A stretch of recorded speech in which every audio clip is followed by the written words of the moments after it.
శ్రీమాత్రే నమః. శ్రీ లలిత సహస్రనామములు అర్థ వివరణ. త్రికోణాంతర దీపిక.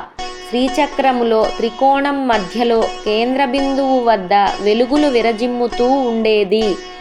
దాక్షాయణి దక్షుని కుమార్తె.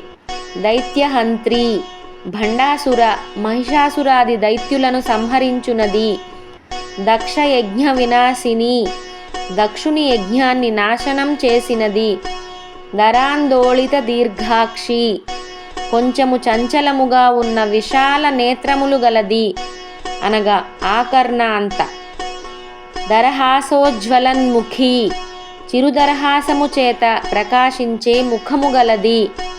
గురుమూర్తి గురువు రూపములో ఉండునది. గుణనిధి సద్గుణములకు నిధి వంటిది.